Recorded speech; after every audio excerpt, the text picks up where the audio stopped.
Hi Pisces, this is Pisces Hub. Welcome to my channel. So for today's video, gagawa tayo ng daily reading for Pisces sa araw na ito. Okay, so alamin natin yung message ng tarot card for Pisces sa araw na napanood mo ito. Okay, so reminder lang na ito ay general reading po. So, pwede pong mag-resonate, pwede pong hindi. And again, this is a timeless reading. So, kahit anong araw, buwan, taon, basta tugma, take lang, okay? Pag hindi, wag pong ipilit. Okay, and welcome po ang lahat ng gender, babae, lalaki, LGBT, ay pwede po ito sa feminine or masculine energy na nanonood ngayon. Kahit sino, basta tugma, mag-resonate sa'yo, yung reading, take mo lang. Okay, so alamin natin kung ano yung mga messages ng tarot card for Pisces sa araw na ito, mga gabay mensahe, mga posibleng mangyari for Pisces sa araw na ito. Message niyo po for Pisces sa araw na ito, mga gabay mensahe, mga posibleng mangyari po for Pisces sa araw na ito. Message niyo po, yun, there's a change. Pwedeng change location, pagbabago, change work, travel. Okay, so ano po ito? Okay. High honor.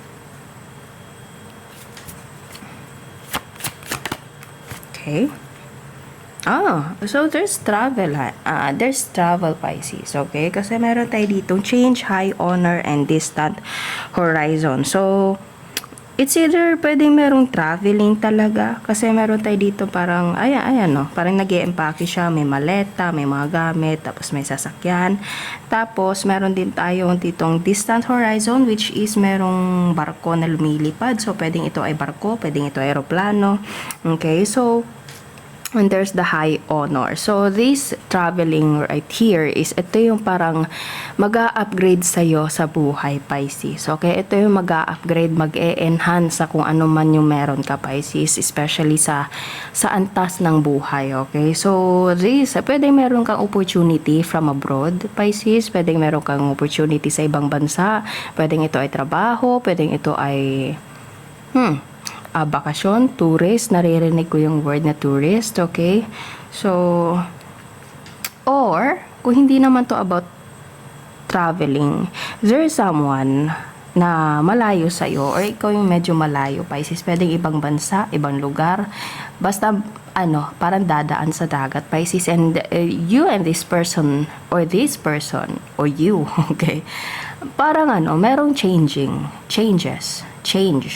na dapat mangyari for you to for you and this person na kumbaga magiging better yung situation. I don't know what type of situation it is, pero kaya ko nasabing better kasi there's a high honor. Kumbaga manunumbalik or magiging mas maganda yung sitwasyon yung dalawa kung basta kailangan ng pagbabago.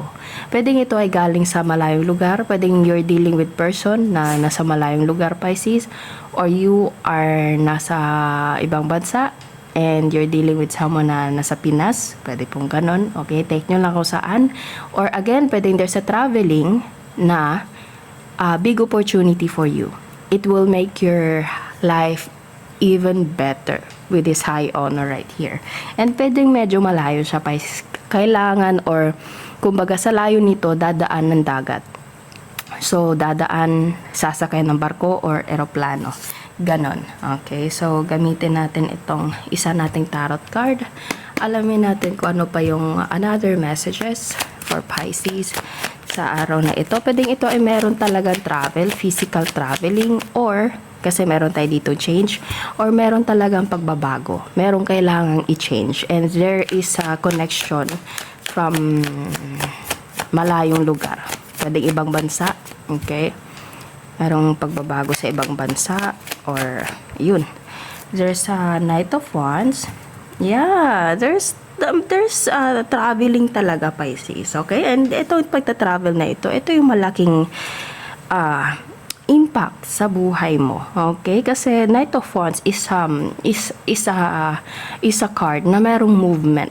Ito yung movement, Pisces, na ayan, no? Ayan. May kotse, may kabayo. Parehong transportation, Pisces, and merong barko. So there's traveling. Okay? At pwedeng ito ay malayong lugar, Pisces. And itong pagta-travel na ito, itong movement na ito, Pisces, ito yung parang hindi siya ganun kabilis, hindi siya ganun kabagal, yung sakto lang. Pero yung sakto na yun is meron siyang dalang parang perseverance, meron siyang dalang eagerness, yung gusto mo talaga. Ito, pwedeng ito ay pangarap mo, Pisces, and yun nga, parang ito yung gusto mo, and ito yung alam mong magdadala sa'yo ito ng enhancement or better life para sa'yo. Okay, so there's a big opportunity for you, especially kung galing ito sa abroad. Okay, so yun yung dito. Okay, ito yung malaking parang situation sa reading natin yan, kasi ito yung lumalabas okay, or kung hindi naman ganun na yung pwedeng kumbaga kung hindi naman literally na traveling, pwede merong pagbabago, especially kung nasa ibang bansa or nasa abroad.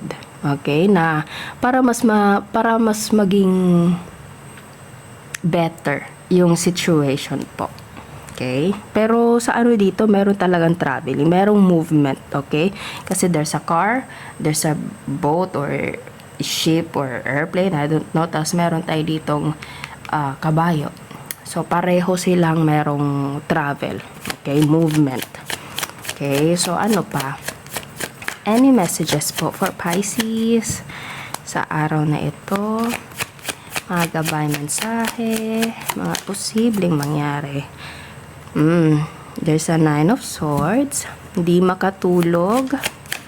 Okay, pwedeng homesick, Pisces. Yeah, gano'n naman talaga. Pwedeng nasa ibang bansa ka, tapos, di ba, malalayo ka sa pamilya mo. Siyempre, mag-abroad ka.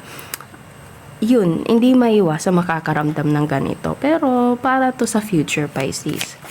Okay, so ano pa? Any messages po for Pisces? One message pa po for Pisces sa araw na ito. Yun. Yeah. There's a traveling. Travel.